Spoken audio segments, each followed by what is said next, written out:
মুহররম মাস চলমান। ইসলামী পঞ্জিকার অনুযায়ী আমরা নতুন বছর শুরু করেছি। ইসলামী পঞ্জিকার প্রথম মাস হচ্ছে মুহররম মাস। খুবই পরিতাপের বিষয় হচ্ছে আমরা যদিও মুসলমান, কিন্তু আমরা আমাদের ধর্মীয় পঞ্জিকার কোনো হিসাব রাখি না, জানিও না।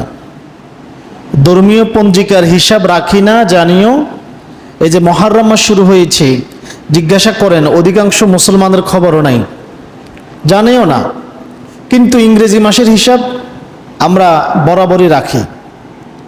ইংরেজি মাসের হিসাব রাখেন, এতে কোনো অসুবিধা নেই, কিন্তু নিজেদের অস্তিত্ব বলে নয়। আপনাকে কি আগে নিজের বাপের নাম মনে রাখা জরুরি, নাকি নেতার নাম মনে রাখা জরুরি? কার নাম মনে রাখা জরুরি? বাপের নাম না? এখন বাপের নাম মুখস্থ না করেই যদি কেউ নেতার নাম মুখস্থ করে, তাকে কি বলবেন? তাহলে আগে আমাদের ইসলামী পঞ্জিকার হিসাব রাখতে হবে, তারপরে অন্যান্য পঞ্জিকা। আর আমরা যাকে ইংরেজি ক্যালেন্ডার বলি, আসলে এটা ইংরেজি ক্যালেন্ডার নয়, এটা হচ্ছে খ্রিস্টীয় ক্যালেন্ডার। কি ক্যালেন্ডার? খ্রিস্টীয় ক্যালেন্ডার।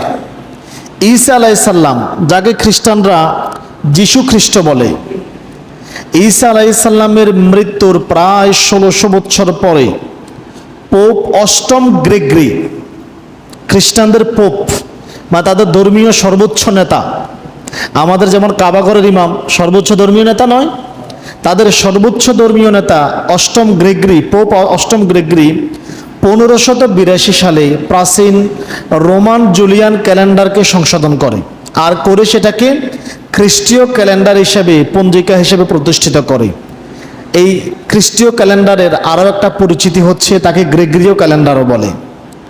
এখন ইসলামী পঞ্জিকা অনুযায়ী আমরা নতুন বছর শুরু করেছি। নতুনের মধ্যে আমরা পরিবর্তন তালাশ করি। নতুন বছর এসেছে মানেই কিছু একটা পরিবর্তন হবে।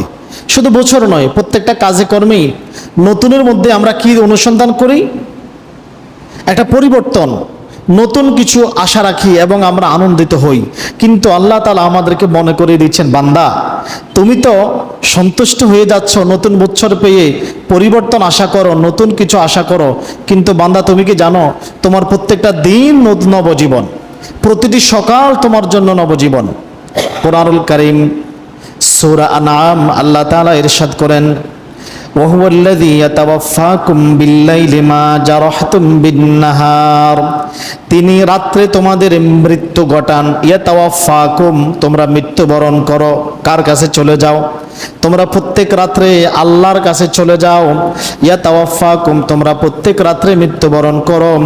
বিল্লাইলি মা জারাহতুম বিন্নাহার, আর তোমরা দিনের বেলায় যা কিছু কামাই করো, যা কিছু কাজকর্ম করো, ইবাদত করো, নাকি চুরি করো, নাকি আল্লাহকে ঠকাও, নাকি বান্দাহকে ঠকাও, তুমি কাকে ঠকানোর চেষ্টা করো, আল্লাহ সবই জানেন।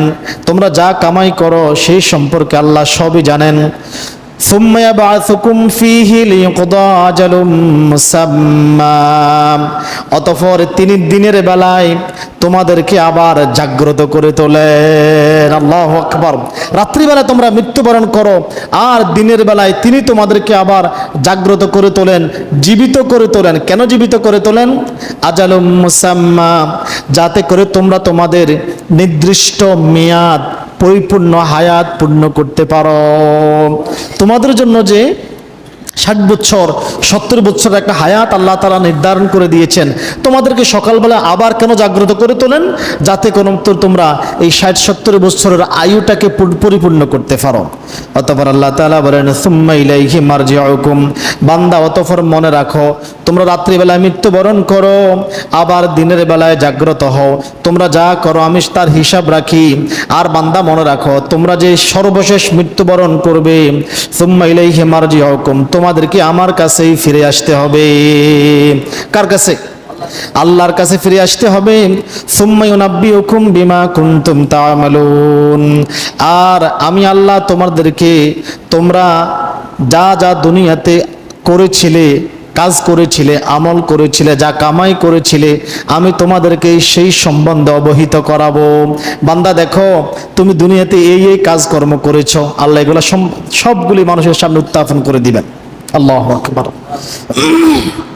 অতএব মানুষ রাত্রিবেলায় মৃত্যুবরণ করে, দিনের বেলায় আবার কে জাগিয়ে তোলেন? আল্লাহ তাআলা সূরা মুলক আয়াত নং 2 আল্লাহ তাআলা কি বলেছেন? আল্লাযী খালাকাল মাউতা ওয়াল হায়াতা। আল্লাহ আগে বলেছেন তোমরা, আমি মৃত্যু সৃষ্টি করেছি, জীবন সৃষ্টি করেছি। আল্লাহ কিন্তু আগে এই কথা বলে না আমি জীবন সৃষ্টি করছি। আল্লাহকে কি বলছেন? মৃত্যু।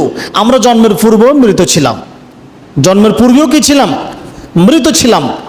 আবার প্রতিদিন মৃত্যুবরণ করি, আল্লাহ আমাদেরকে জাগিয়ে তোলেন। এই জন্য বলেছেন বান্দা সকালবেলায় যখন ঘুম থেকে জাগ্রত হবে তখন আল্লাহর নিকট হৃদয় নিংড়ানো শুকরিয়া আদায় করবে, আলহামদুলিল্লাহিল্লাযী আহইয়ানা বা'দা মা আমাতানা ওয়া ইলাইহিন নুশুর। নববর্ষে বান্দা শুভেচ্ছা নয়, তুমি আল্লাহর কাছে দোয়া করো, আল্লাহ জীবন থেকে একটা বছর তো পার করে দিলাম, আমলের কোটা যদি তালাশ করি খুবই শূন্য, ক্ষমা করো, ক্ষমা করো। এখন আসেন, আমাদের মুসলমানদের ইসলামী একটা পঞ্জিকা আছে যাকে হিজরি পঞ্জিকা বলে। কি পঞ্জিকা বলে?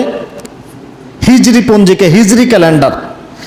এখন 1446 হিজরি চলে, 47 যেহেতু মহররম মাস শুরু হয়ে গেছে, 1447 হিজরি চলমান।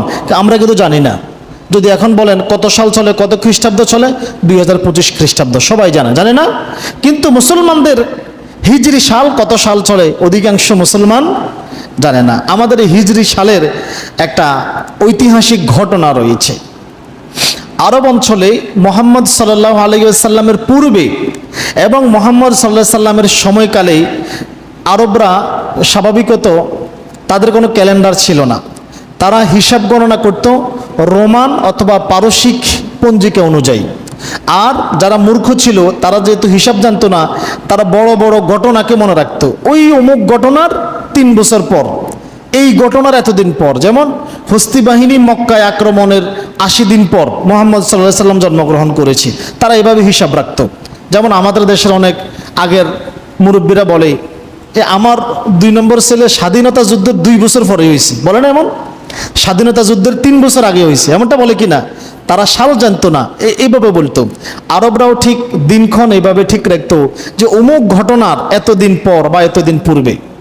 রাসূলের জামানায়ও কোনো পঞ্জিকা ছিল না, কিন্তু দ্বিতীয় খলিফা ওমর ইবনে খাত্তাব রাদিয়াল্লাহু তাআলা আনহুর খেলাফতকালে কুফা অথবা বসরার গভর্নর হযরতে আবু মুসা আশআরী রাদিয়াল্লাহু তাআলা আনহু একটা চিঠি লিখলেন, হে খলিফাতুল মুসলিমিন, আপনি আমাদের কাছে যে রাষ্ট্রীয় প্রমাণগুলি পাঠান, কোনটা আগের কোনটা পরের আমরা এটা বুঝি না, কারণ এতে কোনো তারিখ নেই।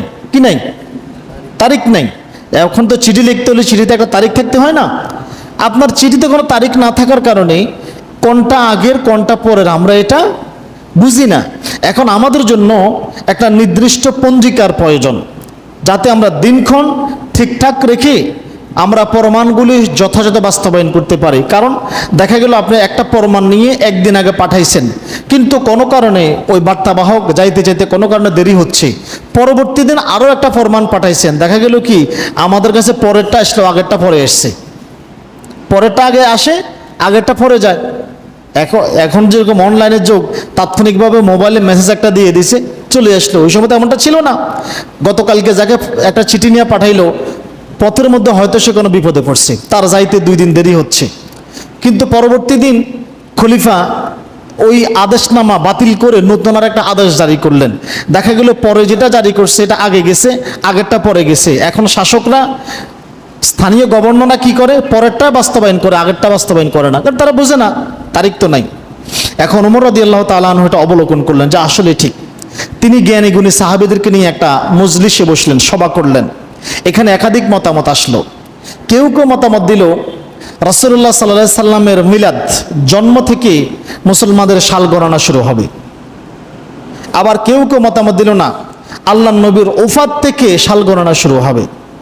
কেউ কেউ পরামর্শ দিল পূর্বের পারসিক এবং রোমানদের যে পঞ্জিকা, ওই পঞ্জিকা অনুযায়ী আমরা সাল গণনা করব। আলী রাদিয়াল্লাহু তাআলা আনহু প্রস্তাব দিলেন, যেহেতু হিজরত হক এবং বাতিলের মধ্যে একটা পার্থক্য তৈরি করে দিয়েছে এবং কি হিজরতের মাধ্যমে মুসলমানদের রাষ্ট্রের সূচনা হয়, আমরা আল্লাহ নবীর হিজরতের সাল থেকে সাল গণনা শুরু করব। সর্বসম্মতিক্রমে আলী রাদিয়াল্লাহু তাআলা আনহুর এই প্রস্তাবটা গ্রহণযোগ্য হয়। হিজরতটাকে গ্রহণ করা যায়। আর এই হিজরতটাকে, হিজরি সালকে, এই জন্য এটাকে হিজরি সাল বলা হয়। আল্লাহ নবী যেই বছর মক্কা থেকে মদিনায় হিজরত করেছিলেন, ওই বছরকে প্রথম হিজরি বছরের প্রথম সাল গণনা করে আজ পর্যন্ত এভাবে সাল গণনা শুরু হয়েছে। আর এই জন্য এটাকে বলা হয় হিজরি বছর, হিজরি সাল। রাসূলুল্লাহ সাল্লাল্লাহু আলাইহি সাল্লামের হিজরতের 16 থেকে 17 বছর পর হিজরি সাল গণনা শুরু হয়। এখন আবার আরও একটা বিষমতানিক্য দেখা দেয়, কোন মাস থেকে গণনা শুরু করবে। কেউ বলে রবিউল আউয়াল মাস থেকে, কেউ রমজান মাস থেকে, কেউ বলে মুহররম মাস থেকে। পরবর্তীতে বিশেষজ্ঞ সাহাবীরা চিন্তা করলো, যেহেতু মুহররম মাসে একাধিক ঘটনা ঘটেছে এবং হজকে বছরের শেষ কর্ম হিসেবে গণনা করা হয়, যেমন আমাদের দেশে ডিসেম্বর মাসকে বছরের শেষ মাস গণনা করা হয় না, বিভিন্ন কারণে, ঠিক আছে না, রাষ্ট্রীয় হিসাব নিকাশ, স্কুল কলেজ লেখাপড়ার পরীক্ষা, শেষ বার্ষিক পরীক্ষা, যাবতীয় বিষয় মিলে আমরা ডিসেম্বরকে শেষ মাস গণনা করি। তো আরবরাও প্রাচীনকাল থেকে হজকে বছরের শেষ কর্ম হিসেবে গণনা করত। তো যেহেতু হজ বছরের শেষ কর্ম জিলহজ মাস, তো জিলহজ মাসকে বছরের শেষ মাস ধরে মুহররমকে প্রথম মাস হিসেবে শুরু করেছে। কেন? এই মুহররম মাসে যেহেতু আরো একাধিক ঘটনা ঘটেছে, এই জন্যই শুরু করেছেন। অন্যদিকে রোমান এবং পারসিক পঞ্জিকা গ্রহণ না করার কারণ ছিল দুইটা। এক নম্বর হচ্ছে যাতে খ্রিস্টান এবং পৌত্তলিকদের সাথে কোনো সামঞ্জস্য তৈরি না হয় তাদের সাথে, কারণ যদি তাদের সাল গ্রহণ করা হয় তাহলে তাদের কিছু সংস্কৃতি আমাদের ভিতরে প্রবেশ করে ফেলবে। যেমন দেখেন না, ইংরেজি সাল ঢুকানোর পরে এখন 31শে ডিসেম্বর রাত্রে কি অবস্থা হয় দেখছেন তো, তাদের সংস্কৃতি ঢুকছে না তাদের এই সংস্কৃতিটা। ইংরেজি সাল দিন গণনা করতে গিয়ে তাদের অপসংস্কৃতিগুলি আমাদের ভিতরে প্রবেশ করেছে। তাছাড়া আল্লাহ নবীও বলেছেন, তোমরা অমুসলিমদের সাথে পার্থক্য করো, তাদের সাথে মিল দেখে কাজ করো না। কিন্তু দুঃখজনক পরিতাপের বিষয় হচ্ছে আমরা তাদেরটা শুধু গ্রহণই করি নাই, তাদের প্রত্যেকটা সংস্কৃতি হাতের সাথে হাত, বিগতের সাথে বিগত মিল রেখে আমরা আমাদের জীবন যাপন, রাষ্ট্র সব পরিচালনা করতেছি। আল্লাহ আমাদেরকে সঠিক বুঝদান করুক, সকলে বলি আমিন। এখন আমরা হয়তো অনেকে বলবো, হুজুর তাহলে আমরা বুঝলাম এটাই, রোমান অথবা পারসিক ক্যালেন্ডার থেকে পাইলাম 12 মাসে 1 বছর, 30 দিনে 1 মাস, ঠিক না? মনে হয় এমনটাই পাইছি নাকি? কিন্তু না, আল্লাহ তাআলা বলতেছেন, বান্দা তুমি জানো না 7 দিনে সপ্তাহ, 30 দিন বা 29 দিনে মাস, আর 12 মাসে 1 বছর, এটা আমি আল্লাহ সৃষ্টি করেছি। সৃষ্টির সূচনা লগ্ন থেকেই এটা পৃথিবীর তাকদিরে লিখে দিয়েছি। আল্লাহু আকবার। কোরআনুল কারীম সূরা তাওবা আয়াত নং 36 আল্লাহ তাআলা বলেন, ইন্না ইদ্দাতাশ শুহুরি ইনদাল্লাহি 12 শাহরান ফি কিতাবিল্লাহি ইয়াওমা খালাকাস সামাওয়াতি ওয়াল আরদি, নিশ্চয়ই আসমান এবং জমিন সৃষ্টির প্রথম দিন থেকেই আল্লাহর বিধানে লিখিত আছে, আল্লাহর নিকটে মাসের সংখ্যা 12টি। কতটি? মাসের সংখ্যা কতটি? আমরা যদিও বলি রোমান ক্যালেন্ডার থেকে, ওই ব্যাবিলন ক্যালেন্ডার থেকে আমরা পাই 12 মাসে 1 বছর, কিন্তু না, আল্লাহ বলতেছেন, বান্দা আমি তো ফি কিতাবিল্লাহ, আমি এই এখানে ফি কিতাবিল্লাহ বলতে কোরআনকে বোঝানো হয় নাই, লৌহে মাহফুজে পৃথিবীর যে তাকদির লেখা হয়েছে, মানুষের তাকদির আছে না, এই পৃথিবীর কিন্তু একটা তাকদির আছে, এটা জানেন? পৃথিবীরও একটা তাকদির আছে। পৃথিবী ধ্বংস হবে না, পৃথিবীর কি কি সম্পদ আছে সব একসময় বের হয়ে যাবে, এই সব কিছু পৃথিবীর তাকদিরে লেখা আছে। আমি পৃথিবীর তাকদিরে সব লিখে লাউহে মাহফুজে নির্ধারণ করে দিয়েছি। অতঃপর আল্লাহ তাআলা বলেন, মিনহা আরবাআতুন হুরুম, এই 12টি মাসের মধ্যে 4টি মাস হচ্ছে সম্মানিত মাস। কয়টি মাস? 4টি মাস হচ্ছে সম্মানিত মাস। যালিকাদ দীনুল কাইয়্যিম, এটাই হচ্ছে তোমাদের রবের সুস্পষ্ট বিধান, সুস্পষ্ট দিন। অতঃপর আল্লাহ তাআলা বলেন, ফালা তাজলিমু ফীহিন্না আনফুসাকুম, অতএব তোমাদের কেউ যেন এই 4 মাসের ভিতরে একে অপরের প্রতি জুলুম, অবিচার না করে। অর্থাৎ এই 4 মাসে যেন ঝগড়া, হানাহানি, মারামারি, যুদ্ধ সংগঠিত না করে। এই 4টি মাস কি কি? 4টি মাস হচ্ছে জিলকদ, জিলহজ, মুহররম এবং রজব। এই 4টি মাসকে আল্লাহ তাআলা হারাম মাস হিসেবে ঘোষণা দিয়েছেন। এই মাসসমূহে সর্বপ্রকারের ঝগড়া, হানাহানি, মারামারি এইসব থেকে বিরত থাকার জন্য বলা হয়েছে। আর এই 4টি মাসের মধ্যে আল্লাহ তাআলা হাবিব মুহাম্মদ সাল্লাল্লাহু আলাইহি ওয়াসাল্লাম মুহররম মাসকে আল্লাহর মাস বলে ঘোষণা দিয়েছেন। সুবহানাল্লাহ বলবেন না? কোন মাসকে কিন্তু রমজান মাসের এত ফজিলত না, কোরআন নাজিল হয়েছে, রোজা রাখি, কত আমল না, কিন্তু এটাকে আল্লাহর মাস বলে নাই। কিন্তু মুহররম মাসকে কি বলেছেন? আল্লাহর মাস বলে ঘোষণা দিয়েছেন। এখন আসলে এই মুহররম মাসের গুরুত্ব মর্যাদার কারণ হচ্ছে এই মাসে রয়েছে আশুরা। কি রয়েছে? মুহররম মাসের এত মর্যাদার কারণ হলো এই মাসে রয়েছে আশুরার দিবস। আর এই আশুরার দিবসে কত যে ঘটনা আছে, আল্লাহু আকবার! তাফসির পড়লে, হাদিসের গ্রন্থ পড়লে, ওলামায়ে কেরামের বিশ্লেষণ পড়লে আশ্চর্য হয়ে যায় এই আশুরার দিবসে কত যে ঘটনা, কত যে গুরুত্ব রয়েছে। আল্লাহর নবীর হাদিস থেকে জানা যায়, হযরত আবু হুরায়রা রাদিয়াল্লাহু তাআলা আনহু বলেন, ক্বালা রাসূলুল্লাহ সাল্লাল্লাহু আলাইহি ওয়াসাল্লাম, আল্লাহর নবী সাল্লাল্লাহু আলাইহি ওয়াসাল্লাম ইরশাদ করেছেন, আফদালুস সিয়ামি বা'দা রমাদান, রমজানের পরে আল্লাহর নিকট সবচাইতে প্রিয় রোজা, প্রিয় সিয়াম হচ্ছে শাহরুল্লাহিল মুহররম। আল্লাহু আকবার! আল্লাহর মাস মুহররমের রোজা, আশুরার রোজা আর কি, শাহরুল্লাহিল মুহররম। আল্লাহ নবী বলতেছেন আল্লাহর মাস মুহররমের রোজা। আল্লাহু আকবার! আল্লাহর মাস কেন বলেছেন আমরা সামনে আসতেছি। এরপর আল্লাহর নবী বলেন, আফদালুস সালাতি বাদাল ফারিদাতি, ফরজ রোজার পরে আল্লাহর নিকট সবচাইতে উত্তম, ফরজ সালাতের পরে আল্লাহর নিকট সবচাইতে প্রিয় সালাত হচ্ছে সালাতুল লাইল, রাত্রির সালাত, তাহাজ্জুদ নামাজ। আল্লাহু আকবার! পড়ি আমরা, কবে যে পড়ছি মনেও তো নেই, মনে আছে নাকি? কেউ কেউ হয়তো রমজানে কিছু পড়ছেন, আর কেউ কেউ সুযোগ খোঁজে বছরে যদি সবে কদর, সবে বরাত আসে তাহলে একটু পড়ে নাকি। আর কবে যে আমরা তাহাজ্জুদ পড়েছি, আল্লাহু আকবার, আমাদের জানাও নাই। অথচ বলি আল্লাহ আমার উপরে হুজুর শান্তি নাই, এই বিপদ ওই বিপদ, কত বিপদে দিয়ে আমাদের গ্রাস করছে। কিন্তু আপনি কি আল্লাহর সাথে কথা বলেছেন? আল্লাহর সাথে কথা বলার সুযোগটা কখন? আল্লাহর সাথে সরাসরি কানেক্ট হওয়ার সময়টা কখন? আল্লাহ তাআলা তো সব সময় বান্দাকে ডাকেন না। সে ভোর রাত্রিতে, রাত্রের 3 ভাগের 2 ভাগ যখন পার হয়ে যায় তখন তো আল্লাহ জমিনের আসমানে নেমে আসে আর ডাকে, ইয়া আবদি, ডাকো আমাকে ডাকো, তোমার কি প্রয়োজন? তোমার দুঃখ কষ্ট, তোমার বিরুদ্ধে জেল জুলুম মামলা, তোমার বাচ্চা হচ্ছে না, তুমি অভাব অনটনে আছো, তোমার অসুস্থতা, তুমি আমাকে বলো। কবে আমরা তাহাজ্জুদ আদায় করেছি আমরা নিজেও জানি না। তাহাজ্জুদ আদায় করবেন, দেখবেন আল্লাহ তাআলা মর্যাদা বাড়িয়ে দিবেন। তাহলে রমজানের পরে সর্বোত্তম নফল রোজা হচ্ছে আশুরার রোজা।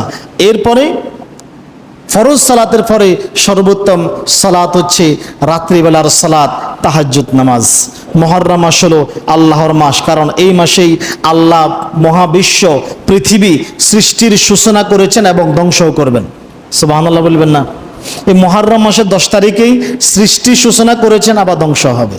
মুস্তাদ আহমদের একটা হাদিস আছে, আব্দুল্লাহ ইবনে আব্বাস রাদিয়াল্লাহু তাআলা আনহু বলেন, আল্লাহর নবী যখন মক্কা থেকে মদিনায় হিজরত করে গেলেন, যাওয়ার পরে দেখলেন ইহুদিরা আশুরার দিন রোজা রাখে। কি করে?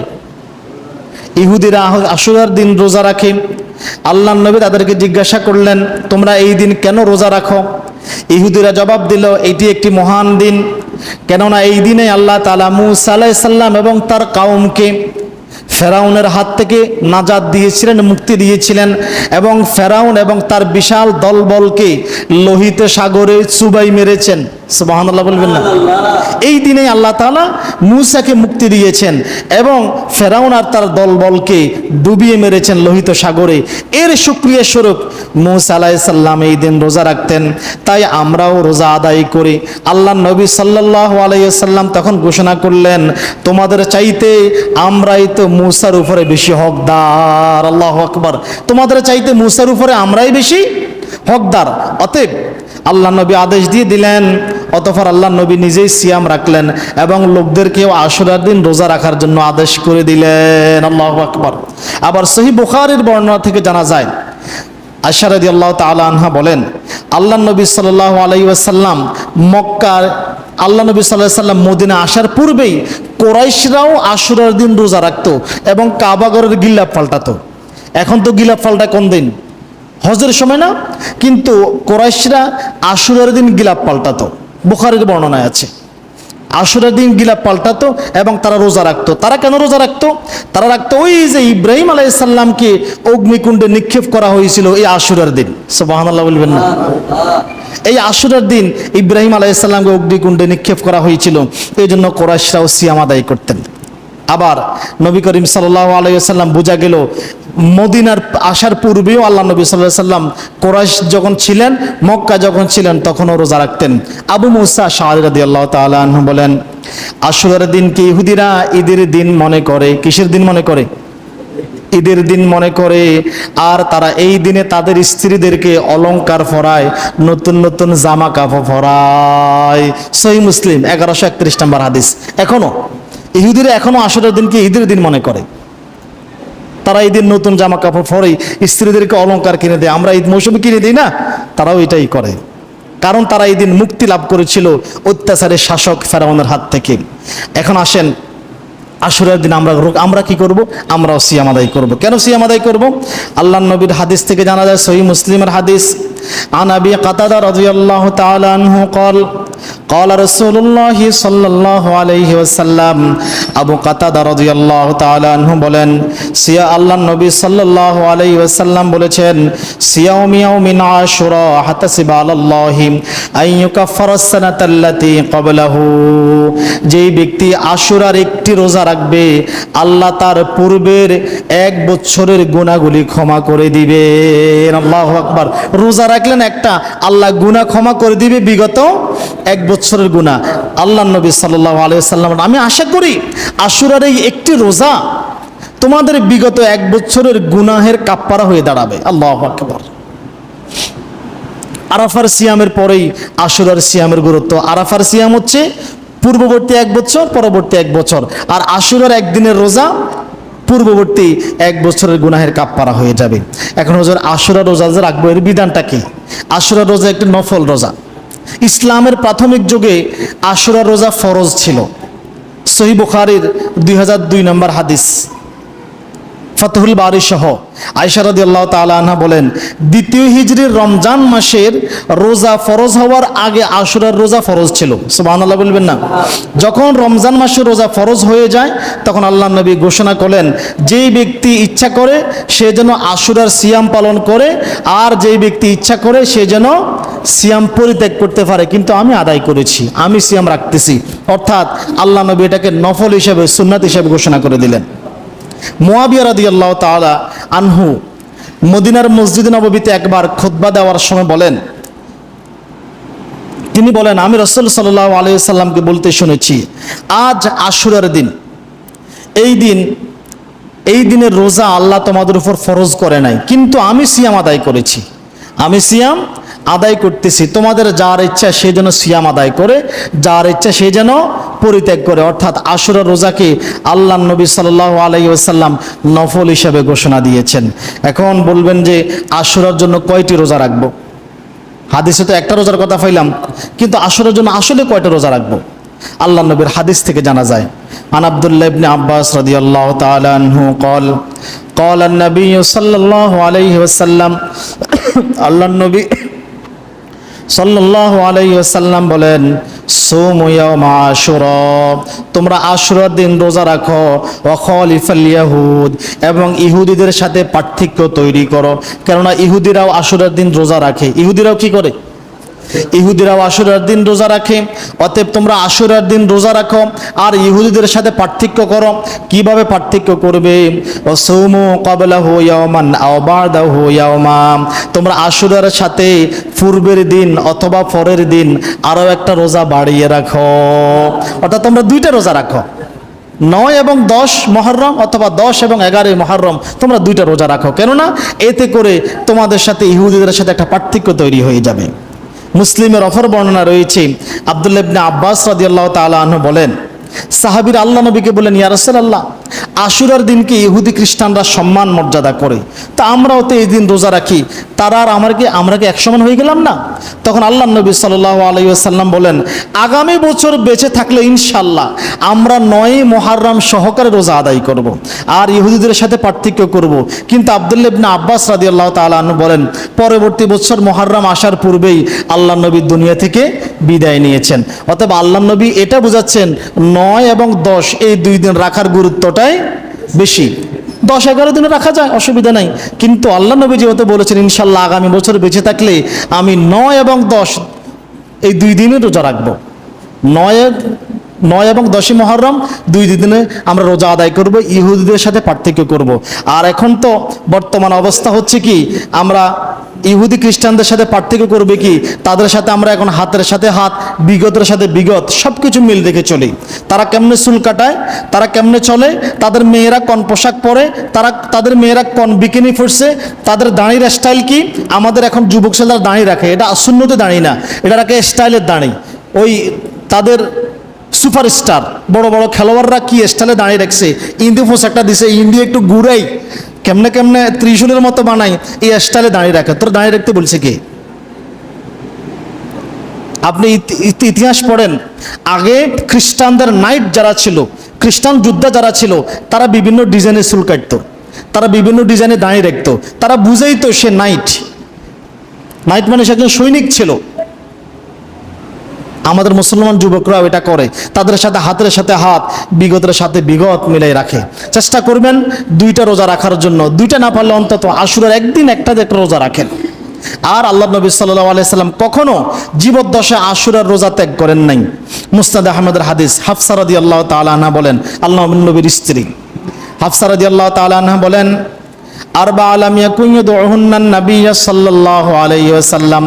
আল্লাহ নবী কখনো 4টি আমল ত্যাগ করে নাই। এক হচ্ছে সিয়ামি না আশুরা, আশুরার রোজা আল্লাহ নবী কখনো ত্যাগ করে নাই। 2 ওয়া সিয়ামি আশরি, জিলহজ মাসের প্রথম 10 দিনের রোজা আল্লাহ নবী কখনো ত্যাগ করে নাই। ওয়া সালাসাতু আইয়ামিন মিন কুল্লি শাহরিন, প্রত্যেক মাসের 3 দিনের রোজা, যেটাকে আইমে বীজের রোজা বলা হয়, 13, 14, 15 এই 3 দিনের রোজা আল্লাহ নবী কখনো ত্যাগ করে না। এবং ওয়ার রাকাতাইনি ক্বাবলাল গাদাতি, যোহরের পূর্বের 2 রাকাত সুন্নত, এই যোহরের পূর্বের 2 রাকাত সুন্নতটা পরবর্তীতে অন্য হাদিস দ্বারা আল্লাহ নবী 4 রাকাতের ঘোষণা দিয়েছেন এবং 4 রাকাত আদায় করতেন। অতএব আশুরার দিবসে আমরা রোজা রাখার চেষ্টা করবো ইনশাআল্লাহ। আশুরা আগামী রবিবার, আজকে জুমাবার না, আগামী রবিবার। যদি কেউ 9 এবং 10 তারিখ রোজা রাখার খেয়াল করেন, তাহলে আজকে রাত্রেই সেহরি খেতে হবে। শনিবার রবিবার 2 জন রোজা রাখবেন। কেউ যদি মনে করেন আমি শুধু রবিবার রাখবো, তাহলে শনিবার রাত্রে সেহরি করবেন। কেউ যদি মনে করেন আমি রবিবার এবং সোমবার রাখবো, তাহলে আপনি শনিবার রাত্রে এবং রোববার রাত্রে 2 দিন সেহরি করবেন। এই 2 কমপক্ষে অন্ততপক্ষে একটা রোজা আদায় করার চেষ্টা করবেন। এবং আশুরার দিন সংক্ষেপে শেষ করে দিচ্ছি, আশুরার দিবসের এত মর্যাদার কারণ কি? আশুরার দিবসের এত মর্যাদার কারণ হচ্ছে আশুরার দিনই আল্লাহ তাআলা পৃথিবীর সৃষ্টির সূচনা করেছেন এবং কিয়ামতেও আশুরার দিন সংগঠিত হবে। এই আশুরার দিন সংগঠিত হবে। আল্লাহ তাআলা আদম আলাইহিস সালামকে সৃষ্টি করেছেন এই আশুরার দিন, আবার পৃথিবীতে প্রেরণও করেছেন এই আশুরার দিন। মুসনাদ আহমদের বর্ণনা, মুসনাদ আহমদের বর্ণনা, এই আশুরার দিন আবার জমিনে প্রেরণ করেছেন। নূহ আলাইহিস সালামের একটা মহাপ্লাবন হয়েছিল, শুনেছেন না আপনারা? এই মহাপ্লাবন হয়েছিল এই আশুরার দিবসে। আদ, সামুদ জাতি, কওমে লূত, মাদায়েনবাসীকে আল্লাহ তাআলা, পম্পেই নগরীর সেই অধিবাসীদেরকে আল্লাহ তাআলা এই আশুরার দিন ধ্বংস করে দিয়েছিল তাদের পাপাচারের কারণে, অত্যাচারের কারণে। ইব্রাহিম আলাইহিস সালামকে নমরুদ অগ্নিকুণ্ডে নিক্ষেপ করেছিল এই আশুরার দিবসে। কত ঘটনা বলবো আপনাদেরকে, আল্লাহু আকবার। ইউনূস আলাইহিস সালামকে আল্লাহ মাছের পেট থেকে মুক্তি দিয়েছিলেন এই আশুরার দিবসে। মূসা আলাইহিস সালাম এবং তার কওমকে আল্লাহ তাআলা ফেরাউনের হাত থেকে রক্ষা করেছেন এবং ফেরাউনকে সদল বলে ডুবিয়ে চুবিয়ে মেরেছেন এই আশুরার দিবসে। আল্লাহু আকবার। এমনকি হাদিস থেকে জানা যায় ঈসা আলাইহিস সালামকে আল্লাহ তাআলা যে আসমানে উঠাই নিয়েছেন এই আশুরার দিবসে। আবার ঈসা আলাইহিস সালাম দামেস্কের শ্বেত মসজিদে আবার অবতরণ করবেন মুহাম্মদ সাল্লাল্লাহু আলাইহি সাল্লামের উম্মত হয়ে এই আশুরার দিবসে। আল্লাহু আকবার। দাজ্জালের পতন শুনেছেন না আপনারা? দাজ্জাল আসবে, দাজ্জালের পতন হবে, দাজ্জাল আসবেও আশুরার দিন, পতনও হবে আশুরার দিন। ওই যে দাজ্জাল বলেছিল আমি 1 বছর পৃথিবীতে বিচরণ করব, সমগ্র পৃথিবী আমি শাসন করব। দাজ্জাল বলেছিল না এই কথা? ফাতেমা বিনতে কায়েসের একটা হাদিস বলেছিলাম আগে আপনাদেরকে, বুখারীর। দাজ্জাল 1 বছর থাকবে, এই আশুরার দিন আসবে, আবার আশুরার দিন দাজ্জালকে ঈসা আলাইহিস সালাম হত্যা করবে। আবার আশুরার দিনের সর্বশেষ যে ট্র্যাজেডি, আশুরার দিন সর্বশেষ একটা গুরুত্বপূর্ণ ঘটনা হচ্ছে আল্লাহর নবী সাল্লাল্লাহু আলাইহি সাল্লামের আদরের দৌহিত্র হুসাইন রাদিয়াল্লাহু তাআলা আনহুকে কারবালার প্রান্তরে এই আশুরার দিন নির্মমভাবে তাকে হত্যা করা হয়, যা মুসলিম বিশ্বের জন্য নিন্দনীয় এবং হৃদয় বিদারক ঘটনা, যা কোনো মুসলমান আশা করে না। আল্লাহর নবী সাল্লাল্লাহু আলাইহি সাল্লামের বংশধরদের এমন অপমান কেউ কোনোদিন মেনে নিতে পারে না। কিন্তু দুঃখজনক বিষয় হচ্ছে আমরা অনেকেই মনে করি আশুরা মানেই কারবালা। আমরা অনেকে কি মনে করি? আশুরা মানেই কি? কারবালা। বলুন তো আশুরা কি? আশুরার সাথে কারবালা কি সম্পর্ক? আশুরা রোজা আল্লাহর নবী রাখছেন না? ঈসা আলাইহিস সালাম রাখছেন, মূসা আলাইহিস সালাম রাখছেন, পূর্ববর্তী হাজার হাজার নবীরা আশুরার রোজা রাখছেন। কিন্তু আমরা বাকি সব বাদ দিয়া শুধু হোসেন রাদিয়াল্লাহু তাআলা আনহুর স্মরণে রোজা রাখে। কেউ যদি কারবালার স্মরণে রোজা রাখেন তাহলে নেকি তো হবে না, পাল্টা গুনাহ হবে। কেন বলেন তো? আল্লাহর নবী সাল্লাল্লাহু আলাইহি সাল্লামের ওফাতের পরে শরীয়তের ভিতরে কোনো বিধান সুন্নত, নফল, ওয়াজিব, ফরজ যোগ করা যাবে? যুক্ত করা যাবে? একটা রোজা বাড়ানো যাবে? একটা সালাত বাড়ানো, 1 ওয়াক্ত সালাত বাড়ানো যাবে? কখনো না। তাহলে আশুরার রোজা রাখবো কি উদ্দেশ্যে?